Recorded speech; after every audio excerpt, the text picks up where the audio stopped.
20세기 심리학자로서 인간의 감정과 표정 연구의 세계적인 석학인 미국의 폴 에크만 교수, 박사님이 계십니다. 이분이 쓴 책이 있는데요. 얼굴의 심리학이라는 그 책이 있습니다. 이 책 속에 이런 내용이 들어 있습니다. 사람은 8분마다 한 번씩 거짓말을 한다. 8분마다.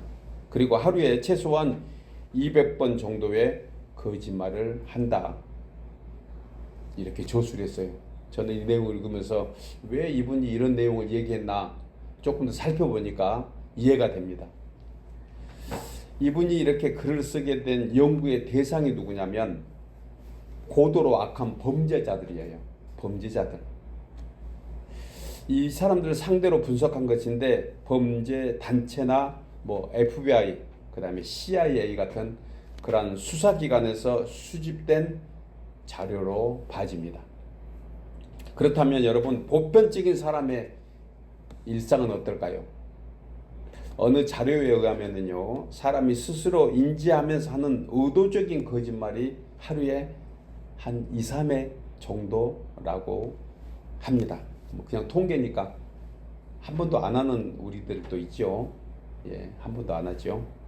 아멘을 안 하시군요. 한 번도 안 합니다. 그런데 여러분, 거짓말을 하는지 스스로 알지 못하는 사람도 있지만 거짓말인 줄 알면서도 겉과 속이 다른 그러한 어떤 말을 하는 것을 보게 됩니다. 이것을 영어로 포커페이스라고 하죠. 포커페이스. 두 얼굴을 가진 사람이다.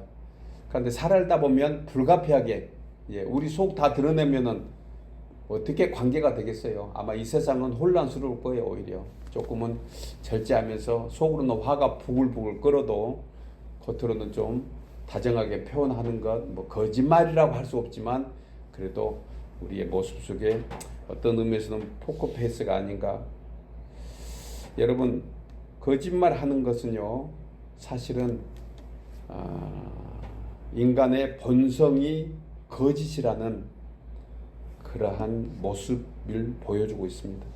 본성이 거짓하는 어떤 것이 거짓말로 이렇게 나타나게 되는 것을 우리는 생각할 수가 있습니다. 그러다 보니까 어느 거짓말 경연대회에서 1등했던 거짓말이 무엇일 것 같아요? 거짓말 경연대 1등한 것. 나는 참으로 정직한 사람입니다. 내 평생에 거짓말이라고는 한 번도 한마디도 해본 적이 없습니다. 이것이 1등 먹었대요. 여러분, 그런데 하나님은 거짓말을 하실까요? 하나님은 거짓말을 안 하십니다. 당연히 안 하시죠. 하나님이시니까. 하나님은 사람이 아니시니 거짓말을 하지 않으시고 인생이 아니니 후회가 없으시다고 했습니다. 그러므로 하나님을 믿는 성도들은 그래서 거듭난 성도의 성화의 한 성품이 바로 정직입니다.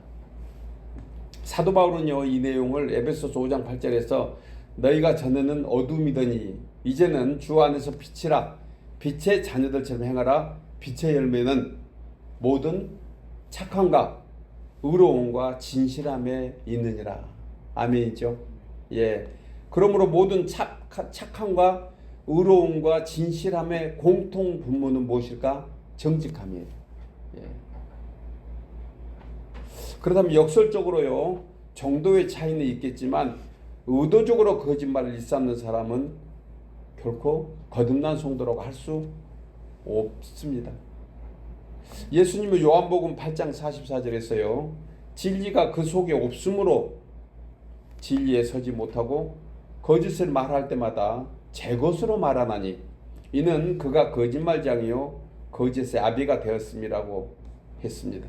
그래서 거짓말은 사탄 마귀의 전용물이면서 수단인 것입니다. 여러분, 우리가 잘 아는 대로 온 인류의 비극은 거짓말에서부터 시작되었습니다. 그 장소가 어디입니까? 그 장소가 하나님께서 만들어주신 동산 에덴이었습니다.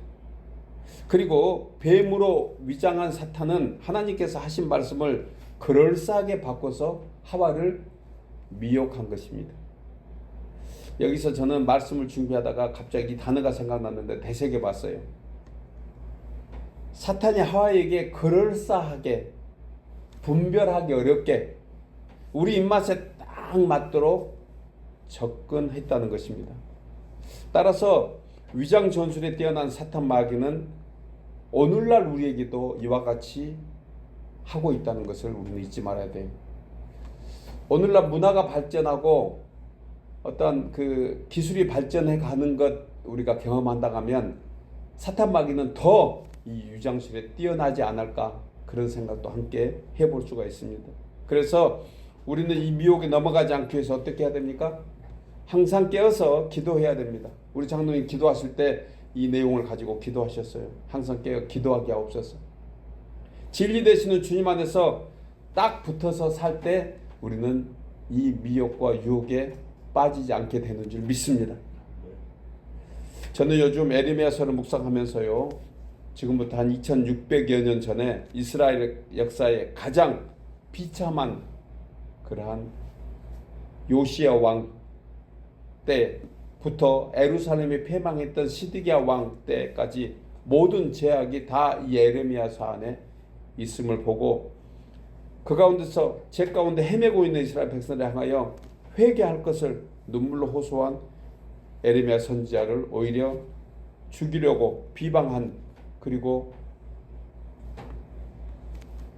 핍박한 거짓 선지자들이 어떤 모습으로 저들은 오늘날 살아가고 있는가 하는 것을 말씀 속에서 보게 됩니다.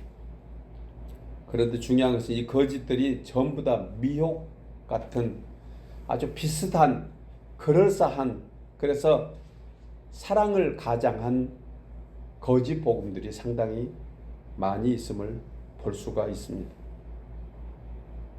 여러분, 성경은 회개나 영적 분별은 진리의 성령이 없으면 영적인 눈이 멀어서 죄를 깨닫지도 못하고 참과 거짓을 구별하지도 못하고 결국은 미혹의 길에 빠지게 되는데, 이 같은 세상 앞에서 송두된 우리는 어떻게 살아가야 되는지 오늘 조금 우리가 더 깊이 함께 나누려고 합니다. 오늘 함께 나눌 제목이 주 여호와를 알지 못함이라. 주 여호와를 알지 못하면 어떤 현상이 나는가, 우리가 함께 본문을 통해서 세 가지로 은혜를 나누려고 합니다. 첫째로, 주 여호와를 알지 못하면 회개의 영이 없으므로 죄의 악행을 계속하게 됩니다. 나누어 있겠습니다. 주 여호와를 알지 못하면 회개의 영이 없으므로 죄의 악행을 계속하게 됩니다. 본문 3절에서 여호와의 말씀이니라 그들이 화를 당긴같이 그들의 혀를 놀려 거짓을 말하며 그들이 이 땅에서 강성하나 진실하지 아니하고 악에서 악으로 진행하며 또 나를 알지 못하느니라고 말씀합니다. 본절에서 화를 당긴다. 이것은 의도적으로 타인의 생명을 노리는 행위를 비유적으로 얘기한 거예요. 의도적으로. 상대를 죽이려고 하거나 공격하지 않으면 화를 당길 일이 없잖아요. 그러니까 화를 당긴다는 것은 상대를 죽이려고 하고 그리고 그런 의도로 당긴 것을 비유적으로 얘기한 것입니다. 그 방법으로 혀를 놀려서 거짓말을 한대요. 진실하지 못하니 결국은 악에서 더 교묘하고 더 많은 악으로 발전하게 된다고 오늘 선지자는 우리에게 강론해 주고 있습니다. 본문 5절에서도 같은 맥락으로 강조하고 있는데요. 그들은 각기 이웃을 속이며 진실을 말하지 아니하며 그들의 혀로 거짓말하기를 가르치며 악을 행하기에 지치거늘 네가 사는 곳이 속이는 일 가운데 있다고 했습니다. 그런데 우리가 사는 곳이 괴휴 즉 속이는 일 가운데 있음을 우리는 인식하지 못할 때가 많이 있습니다. 일상에 파묻혀 있다 보니까. 그런데 우리에게 우리의 어떤 삶의 여정, 삶의 환경 속이 늘 좀 국한되어 있는 것이 있잖아요. 우리의 가정, 우리의 일터, 그리고 관계하는 사람도 늘 그 속에 있습니다. 그러니까 그냥 이해하는 폭은 있는데 이해하는 것이 좋습니다. 이해하는 것을 우리가 그렇게 살아야죠. 서로 믿고 신뢰하고 이해하는 것은 좋습니다.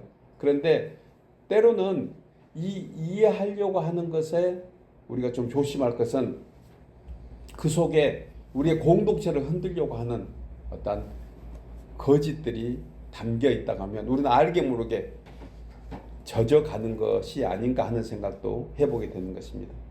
사실 에레미야 선지자 시대의 이스라엘 백성들이 그렇게 젖어갔거든요. 그래서 선지자가 이걸 다시 한번 강조하고 있는 것입니다. 우리의 삶의 현장 속에 이것이 상당히 많이 있다는 것이에요. 이는 하나님께 순종하는 척 유선으로 가득 차 있고 자신만 하는 것이 아니고 거짓하기를 남에게 가르쳐서 그들도 그렇게 거짓으로 살도록 한다는 것입니다. 여러분, 사람이 거짓말을 안 해봤다고 한 것이 거짓말이라고 했으니까 살다 보면 누구나 여러 가지 이유로 거짓말 아닌 거짓말을 하게 됩니다. 그것은 이제 어떤 화평을 위해서도 또 그냥 관계를 위해서도 그렇게 할 때도 있습니다.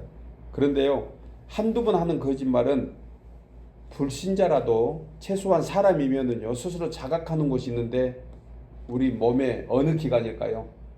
이 거짓말인지 아닌지 자각하게 하는 기능이 있습니다. 뭐죠?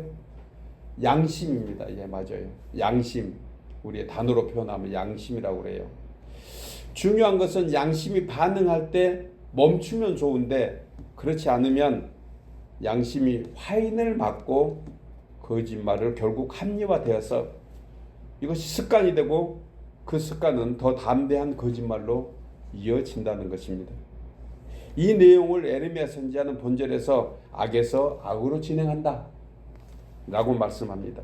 그러므로 거짓의 악은요 새로운 악을 만들고 더 치밀해지고 더 잔인해지는 것을 우리는 이 세상을 보면서 우리 스스로가 많이 생각할 수 있는 내용들입니다. 여러분, 양심이라는 단어가 성경의 헬라어에서는 참 의미를 두고 해석합니다. 양심이라는 단어가 헬라어에서 이렇게 해석해요. 서로를 잘 아는 것이다. 야, 이 기가 막히잖아요. 양심은 우리 어느 몸의 한 기관으로 있는 것이 아니고 서로를 잘 아는 것이 양심이라는 거예요. 여러분, 누가 누구와 잘 안다는 것일까요? 그렇습니다. 창조주이신 하나님과 피조물인 인간이 잘 아는 그런 통로가 양심이라는 거예요. 주님과 연결된 우리 자신이 가장 잘 아는 그 마음이 양심입니다. 성령 안에서 있는 양심, 이것은 우리에게 정말 놀라운 회복의 선물인 줄 믿습니다. 우리가 성령 안에 있다는 것은 이 통로가 하나에 만들어지고 회복됐다는 거예요. 이미 만들어져 있었죠. 아담과 하와를 통해서 이미 인간이면은 이 양심이 크고 작고의 차이는 있지만 우리의 몸 안에 이미 있는 기관입니다. 틀림없이 있습니다. 그런데 어느 날 언젠가부터 살아가면서 이것이 화인 맞아서 없어져 버린 거예요. 그런데 우리는 예수 그리스도를 믿음으로 우리에게 성령을 부어주시고 성령이 이 양심의 회복, 즉 하나님과 교통하는 그러한 놀라운 은혜를 우리에게 주신 것입니다. 그러므로 양심이라는 것은 단순히 옳고 그름을 구별하는 인간의 성품 이상의 것을 담고 있는 것입니다. 왜냐하면 하나님과 내 자신을 연결하는 통로이기 때문입니다. 이 사람을 저는 성령의 사람이다 이렇게 표현하고 싶습니다.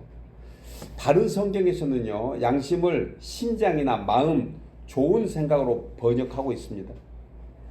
그런데 이런 통로가 막히고 없으면 이 양심이 화인 맞았다고 우리는 얘기하잖아요. 그래서 좋은 마음 없어지면 양심이 화인 맞은 것과 비슷하다. 좋은 생각이 아니고 맨 악한 생각이 떠오르면 그 마음에는 양심의 화인을 맞았다고 표현합니다. 이는 불에 타서 없어져 버렸다는 뜻이잖아요. 저는 이 내용을 묵상하면서 비록 불에 타서 없어졌다 하더라도 그 터 위에 더 좋은 건물로 복원되었다면 더 큰 은혜가 되고 만약 화인 맞은 그대로 버려진 채로 그대로 있으면 그것은 황폐한 땅이 된 것입니다. 그래서 우리 인류는 태어날 때부터 이미 사실 어떤 면에서는 제 가운데 화인 맞았다고 해도 과언이 아닌데요. 그것이 바로 은혜 받은 자에게는 하나님의 성전, 하나님의 거룩함이 세워졌고 또 은혜가 없는 사람에게는 그것이 황폐한 땅으로 그대로 있다는 것입니다. 그 이유는 무엇입니까? 주님을 알지 못함이에요. 주님을 알지 못한다. 주님을 알면 그 심령에 회개의 영이 임해서 새로운 은혜를 잊게 되는 것입니다. 그래서 주 하나님을 가장 잘 아는 다윗은요, 범죄한 후에 회개의 영이 임하니까 시편 51편 10절에서 이렇게 고백하잖아요. 하나님이여, 내 속에 정한 마음을 창조하시고 내 안에 정직한 영을 새롭게 하소서. 이게 좀 전에 얘기한 화인 맞아서 없어진 것 같은 그런 터 위에 성령으로 새롭게 해달라고 기도합니다. 그러면서 나를 주 앞에서 쫓아내지 마시며 주의 성령을 내게서 거두지 마소서. 그렇구나. 양심이라는 것은 세상 사람들이 얘기하는 그런 양심보다 훨씬 더 포괄적이고 깊은 의미가 있는데 그 양심 속에 성령이 계셔야지 온전히 회복된 양심이라는 것입니다. 그렇게 하면서 12절에서 주의 구원의 즐거움을 내게 회복시켜 주시고 자원하는 심령을 주사 나를 붙드소서라고 간구하고 있습니다. 여러분, 다윗이 이처럼 비록 주 앞에서 씻을 수 없는 죄인이었음에도 불구하고 선한 양심으로 호소할 수 있었던 것은 주 여호와 하나님이 어떤 분인지 잘 알고 있었습니다. 그리고 믿었습니다. 그리고 화인 맞은 듯한 양심의 회개의 영이 임하기를 간절히 간구한 것입니다. 결국 그는 시편 51편 17절에서 놀라운 신앙 고백을 합니다. 하나님께서 구하시는 제사는 상한 심령이라. 하나님이여, 상하고 통회하는 마음을 주께서 멸시하지 아니하시니라. 이 얘기를 오늘날 우리 얘기하면 하나님은 변함없이 나를 사랑하시고 변함없이 나에게 은혜 베푸시며 내가 구하는 것보다 훨씬 더 귀하고 풍성한 것으로 주시는 하나님이시라는 것을 고백합니다. 이 하나님이 우리에게 신실한 하나님이세요. 믿으십니까? 하나님은 변함없으십니다. 하나님이 여전히 우리 곁에 계시고 우리가 사망의 음침한 골짜기에 있을지라도 죄의 사망에 빠져 있고 그 아무런 지옥 같은 우리의 마음이 있다 하더라도 회개의 영이 임하는 하나님을 구주로 믿고 나가는 그에게는 하나님을 다시 한번 고백하며 회복할 수 있는 그런 은혜가 있다는 것이에요. 여러분, 죄인으로 태어나서 죄악 가운데 사는 인생 중에 양심의 화인을 맞지 않는 인간이 누가 있겠습니까? 너나 할 것 없이 정도의 차이는 조금 있을지 몰라도 살아가면서 망가지고 깨지고 찢어진 상한 양심으로 살아가고 있습니다. 그래서 인간은 창조주 하나님을 알아야 합니다. 하나님은 그 망가진 양심, 화인 맞은 양심에 다시 한번 찾아오셔서 그 터를 완전히 없애주시고 새로운 터전으로, 은혜의 터전으로, 믿음의 터전으로 만들어 주시기 때문입니다. 또한 살아가면서 크고 작은 실수와 죄악 가운데 있을지라도 여러분, 우리는 회개의 영을 부어달라고 기도해야 됩니다. 주여, 회개의 영을 나에게 주옵소서. 하나님이 주시는 그 영으로 우리를 새롭게 창조하셔서 우리는 기도해야 됩니다. 그게 바로 하나님을 아는 사람의 고백이고 회개의 영이 임하는 성도의 고백인 것입니다. 이것이 바로 회개의 은총인 것입니다. 사랑하는 여러분, 이처럼 세상을 살아가면서 망가진 양심의 털을 주님의 긍휼과 자비의 손길로 어루만져 달라고 간구할 때 매일 매 순간 우리에게 다시 한번 선한 양심, 정결한 양심으로 회복시켜 주심을 믿고 성결한 주님의 영으로 새로운 피조물이 되어서 주님을 찬양하며 주 앞에 더 가까이 나가는 우리 모두 되기를 주의 이름으로 축복합니다. 두 번째로, 주 여호와를 알지 못하면 분별의 영이 없으므로 죄악을 오히려 정당화합니다. 나누어 읽겠습니다. 주 여호와를 알지 못하면 분별의 영이 없으므로 죄악을 오히려 정당화합니다. 본문 5절 이하에서 이 말씀을 하고 있는데요. 그들은 각기 이웃을 속이며 진실을 말하지 아니하며 그의 혀로 거짓말하기를 가르치며 악을 행하기에 지치거늘 네가 사는 곳이 속이는 일 가운데 있도다 라고 했습니다. 그러면서 본문 6절의 하반절에서는 이 이유에 대해서 다시 한번 강조한 말씀이 있습니다. 그들은 속이는 일로 말미암아 나를 알기를 싫어한다는 거예요.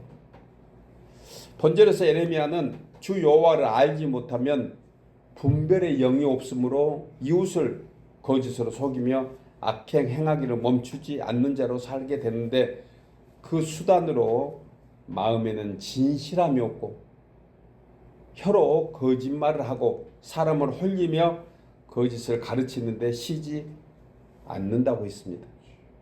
여러분, 인간의 혀는요 자신의 의사를 표현하는 그리고 하나님을 찬양하며 이웃을 축복하는 데 사용하는 것이 합당한 창조의 섭리입니다.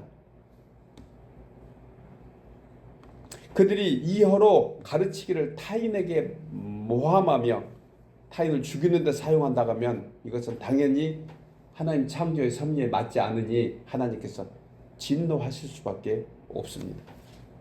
더 중요한 것은요, 자신만 그렇게 하고 있는 것이 아니에요. 다른 사람들까지 물귀신처럼 멸망의 길로 끌고 가는 것이 바로 혀의 놀림입니다. 오늘날 우리가 흔히 얘기하는 가짜 뉴스, 참 저런 사람은 어떻게 그런 얘기를 하지라고 우리가 그야말로 뭐 다 생각은 다르니까 내가 옳다 내가 맞다라고 꼭 할 수는 없습니다. 그 사람이 꼭 틀리다라고도 할 수 없어요. 그런데 최소한의 우리에게는 양심 안에 진리가 있잖아요. 성도들 우리는 최소한의 어떤 것을 바라보는 시각이 세상 사람과 분명히 다른 줄 믿습니다. 저는 확신합니다. 달라요. 그래서 이것을 분별할 수 있는 영이 우리한테 있습니다. 그렇다고 뭐 내 것만 고집하고 우리 것만 계속 사수하자 이런 얘기는 결코 아닙니다. 예, 여러 사람이 더불어서 하니까 그렇잖아요. 그런데 많은 부분에서요, 정말 기도하면서 말씀 안에서 살고 진리 안에서 사는 성도라 하면은요, 우리에게는 분별의 영이 있는 줄 믿습니다. 그리고 확신을 가져야 한다고 저는 생각해요. 예, 뭐 고집스럽게 나만 이런 것이 아니고요. 다시 한번 이것이 맞나 틀리나 기도하고 다시 한번 하나님 말씀을 살펴볼 수 있는 것은 우리에게 분별의 영이 있기 때문에 그렇다는 것입니다. 여러분, 왜 저들은 물귀신처럼 멸망의 길로 그렇게 같이 끌고 들어갈까? 원인은요, 내용에 따라서 다양합니다. 악인들은요, 주 여호와를 알지 못하기 때문에 그래요. 주 여호와를.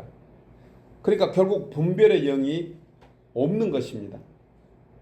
그렇다 보니 이런 악한 자의 특징은 자신만 거짓말하는 것에 그치지 않고 이를 정당화하고 타인에게까지 가르치는, 오늘날 흔히 얘기하는 가스라이팅, 예, 심리적 조종자가 되어서 온 지구촌을 아니면은 우리가 살고 있는 사회를 혼란스럽게 만들어가는 것입니다.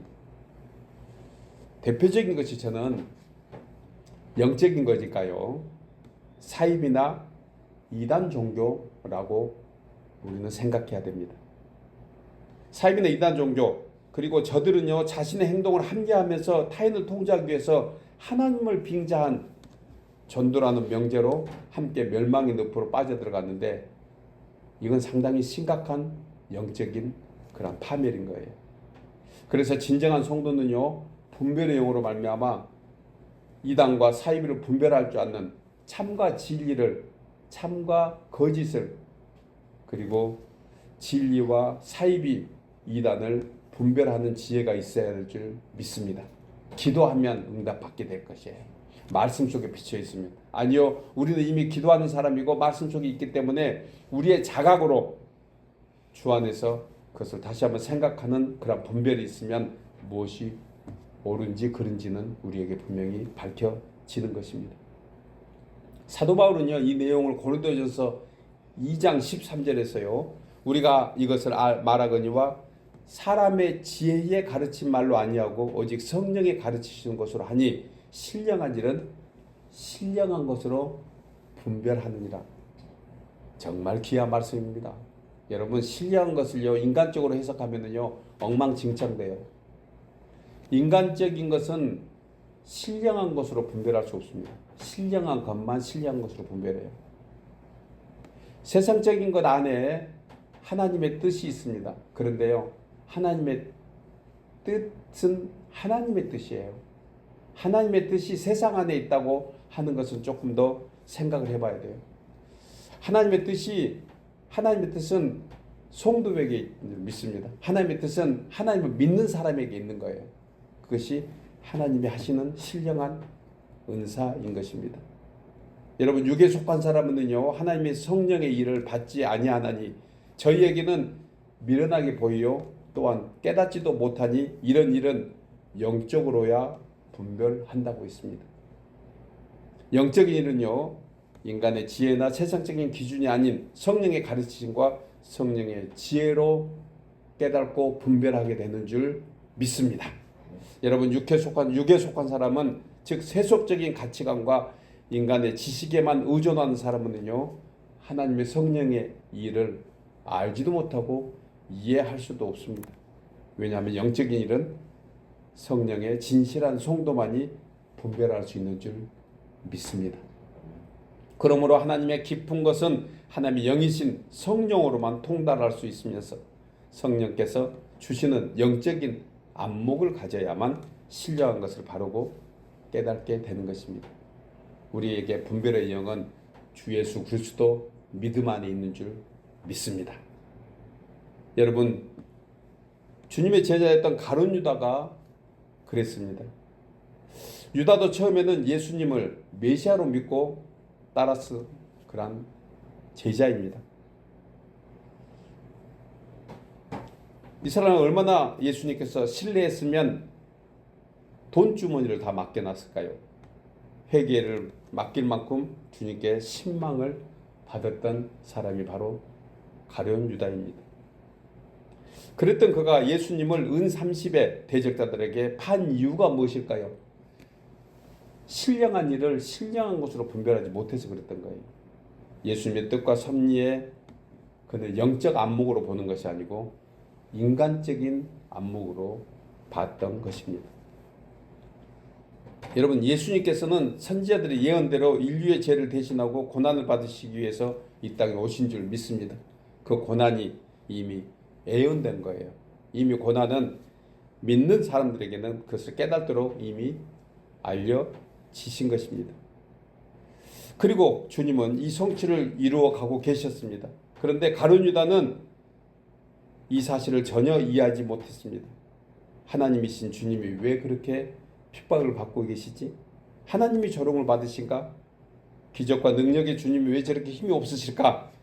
이런 생각을 가룟 유다는 서서히 하게 되었던 것입니다. 불신앙입니다. 예수님께서 행하시는 구원의 역사는 언약대로 이루어지고 있음을 그가 알았어야 되는데 그는 육감으로 판단하기 시작했습니다. 그렇다 보니까 불만스러워진 거예요. 여러분, 불신은요 새로운 불신을 낳게 됩니다. 믿으십니까? 믿음은요 새로운 믿음을 갖게 해요. 우리는 어느 쪽을 선택해야 될까요? 이것 또한 분별의 영이 있어야 되니까 우리에게는 믿음을 가지고 더 큰 믿음으로 나가야 하는 줄 믿습니다. 가룟 유다는 작은 불신의 씨앗이 큰 불신으로 계속 이어지다 보니까 결국은 불만스러워졌던 거예요. 이처럼 인간적인 의심으로 바라보니 신령한 것을 신령한 것으로 분별하는 능력이 잃어간 것입니다. 그의 속에 성령이 아닌 사탄의 영이 서서히 작동하기 시작했던 것입니다. 이렇게 불신하던 가룟 유다 속에 이제 악한 영이 아예 들어가서 예수님을 배반하고 결국 대적자들에게 예수님을 팔아넘기고 자신은 뒤늦게 후회했지만 자살하고 멸망에 이르게 되는 것입니다. 여러분, 예수님의 인성만 보던 가룟 유다와 달리 베드로는 비록 11 제자들 그들 모두가 믿음이 연약하긴 했지만 신령한 안목으로 예수님을 바라보았습니다. 그의 고백이 이렇습니다. 예수님께서 너희는 나를 누구라 하느냐 물으실 때 시몬 베드로는 뭐라고 고백합니까? 주는 그리스도시요 살아계신 하나님의 아들이시니라. 정말 확신과 담대함으로 고백했던 그에게 주님은 크게 칭찬하셨던 것은 신령한 것을 신령한 것으로 분별했기 때문에 그렇습니다. 사랑하는 여러분, 이 악한 세대를 살아가는 우리에게 필요한 것이 무엇일까요? 우리 모두에게는 다시 한번 믿음의 영안이 확실히 열려야 할 줄 믿습니다. 하나님께서 지금 섭리하고 계시는 것, 하나님의 역사하심을 분별할 수 있는 그러한 우리의 믿음이 더해지는 것입니다. 비록 육신의 연약한 몸을 입고 살지만 하늘의 신령한 영으로 성도가 되었으니 성령의 지혜로 분별하면서 주님의 기쁨이 되는, 그래서 주 안에서 이 세상을 넉넉히 살아가는 우리 모두 되기를 주의 이름으로 축복합니다. 마지막 세 번째로 주 여호와를 알지 못하면 진리의 영이 없으므로 결국 멸망에 이르게 됩니다. 나누어 읽을까요? 주 여호와를 알지 못하면 진리의 영이 없으므로 결국 멸망에 이르게 되리라. 예, 주 여호와를 알지 못하면 처음에는 무슨 영이 없죠? 회개의 영이 없었어요. 두 번째는 분별의 영이 없었습니다. 지금은 진리의 영이 없는 거예요. 역설적으로 얘기하면 주 여호와를 아는 저희들에게는 회개의 영이 임하고 분별의 영이 임하고 진리의 영이 임하게 되는 것입니다. 오늘 본문 9절에서 내가 이 일들로 말미암아 그들에게 벌하지 아니하겠으며 내 마음이 이런 나라에 보복하지 않겠느냐? 이것은 반드시 심판하고 보복하시겠다는 주님의 말씀을 해주고 있는 거예요. 본절에서 벌하지 아니하겠으며 이런 나라에 보복하지 않겠느냐 하신 것은 이스라엘 백성들의 이 같은 악행에 대해서 여호와 하나님께서 이 백성들을 보응할 것이며 반드시 심판하실 것을 거듭 강조하고 있습니다. 또한 이런 나라의 의미는 유다를 택한 민족이 아니고 이방인과 같은 민족으로 취급하시겠다는 겁니다. 이를테면 겉으로는 유대 민족이고 택한 민족처럼 보이지만 그 행실이 이방인과 같이 하고 있으면 그는 택한 백성이 아니고 이방 민족으로 한다는 거예요. 당시 유다 민족에게는요, 이 말씀이 참으로 참혹하고 절망스럽고 저주스러운 말씀이었습니다. 그런데 저들은 알지 못하는 거예요. 저들은 깨닫지도 못합니다. 왜 그럴까요? 저들에게는 회개의 영이 없었고 분별의 영이 없었고 진리의 영이 없었던 것입니다. 한마디로 완전 타락해서 회복이 안 되는 그런 상황에 놓여 있었던 것입니다. 이처럼 저들은 하나님 아버지의 보호와 약속 밖에서 사는 고아처럼 팽개친 민족으로 전략해버린 것입니다. 그럼에도 인식 못하는 거예요. 아마 에레미야 선지자가 이런 용어를 선택한 것은요, 당시 유대인들이 표리부동, 즉 겉과 속이 다른 이중적 신앙으로 말미암아 여호와의 언약을 망가뜨리고 여호와의 언약을 오히려 변질해서 내세우는 그러한 것을 이렇게 표현한 것입니다. 저들은 머리로는 언약을 알고 있으면서도 속으로는 믿지 않았던 그러한 사람들이었습니다. 여러분, 진리의 영이 없으면은요, 거짓 영의 미혹을 받아서 하나님을 믿는 척하게 됩니다. 저들의 영혼은 진리의 영이 없으므로 마귀에게 미혹되어 악한 영의 지배를 받고 있는지조차 알지 못합니다. 그 증거의 하나로 입으로는 평화를 말하면서 화평을 노래하면서 그 속에는 파괴와 빼앗는 노략질로 가득 차 있는 것입니다. 믿는 자의 모습이 없다는 것이죠. 성경에 진리의 영이 없으므로 멸망한 대표적인 사람 여러 있습니다. 그런데요, 출애굽기에 나오는 대표적인 사람 누구죠? 애굽의 바로 왕이에요. 하나님께서 10번이나 세상에 할 수 없는 놀라운 이적을 통해서 바로에게 여호와가 전능하신 하나님임을 10번이나 정확하게 알려주셨습니다. 그런데 그때마다 바로의 마음이 강팍해서 여호와가 누구냐, 여호와를 모른다 하면서 결국은 홍해바다에 수장되어 멸망당하게 되는 것을 보게 됩니다. 출애굽기 5장에서요, 모세가 바로에게 하나님의 뜻을 전할 때 바로가 이렇게 얘기합니다. 내가 그의 소리를 듣고 이스라엘을 보내야 한다는 여호와가 누구냐. 분명히 여호와가 누구인가를 분명히 모세를 통해서 바로에게 전달해주고 있음에도 그는 마음속에 믿을 마음이 없는 거예요. 믿을 마음이. 그러니까 믿을 마음이 없으니까 이 말씀을 분별하는 진리의 영이 없는 것입니다. 그래서 오히려 반문합니다. 여호와가 누구야? 나는 여호와를 알지 못한다. 그래서 이스라엘도 나는 보내지 못하겠다 하면서 여호와를 모른다는 말로 일축해버립니다.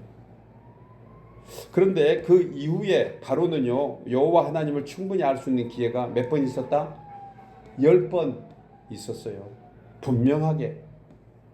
애굽에 내려진 10번의 재앙은 여러분 하루 이틀 사이에 한두 달 만에 지난 일이 아닙니다. 얼마나 걸렸을까요? 여기에 대해서 얘기하고 있는 성경이요, 그 역사책이 고전책인데요, 미시나에 기록되어 있는 내용을 보면 거의 한 1년여를 거쳐서 이런 재앙이 일어났다는 거예요. 여러분, 모든 나라와 민족이 멸망하고 패망하는 결정적인 원인은 하나님을 모르는 데서 나옵니다. 우리가 살아가면서 우리도 하나님을 더욱 알기 힘써야 되는 이유가 바로 그거예요. 우리는 참 감사하지요. 어떤 일이 생기면 정말 여기 함께 예배하는 모든 분들은 다 그럴 줄 믿습니다. 또 이 말씀을 듣고 있는 모든 주의 성도들 다 그럴 거예요. 우리는 어떤 일을 살아가면서 겪게 되면 그 일을 비춰볼 때 바로 하나님이 떠오르지 않아요? 이게 왜 나에게 이런 일이 생기지? 좋은 일이든 나쁜 일이든, 우리에게 기쁜 일이든 힘든 일이든 어떤 일이 생기면 이 일이 왜 나에게 생겼을까 우리는 생각하게 됩니다. 아멘이죠? 우리는 그렇게 살아가고 있고요. 또 그렇게 하도록 성령께서 마음에 감동을 주시잖아요. 그래서 우리에게 늘 하나님께서 이렇게 하나님의 주권자 아래서 우리는 살아가고 있는 성도인 것입니다. 이것이 신앙이에요.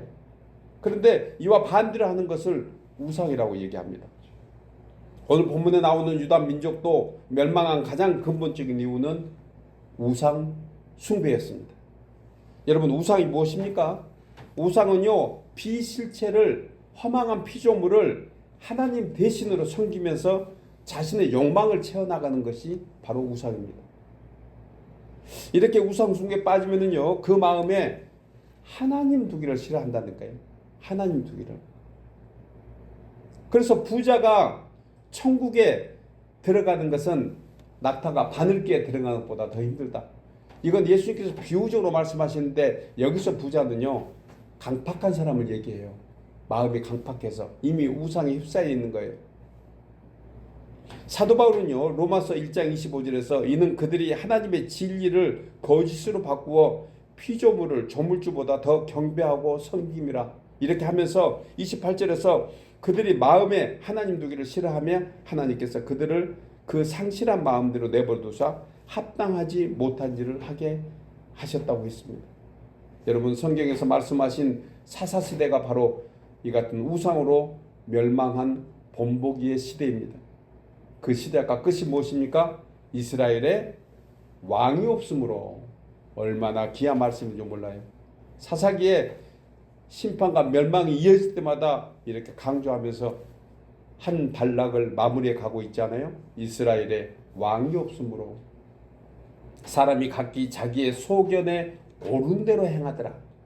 이렇게 말씀하신 것을 교훈 삼아서 성도된 우리는요, 자기 소견에 옳은 대로 살 것이 아니고 하나님의 소견대로 살아야 되는 줄 믿습니다.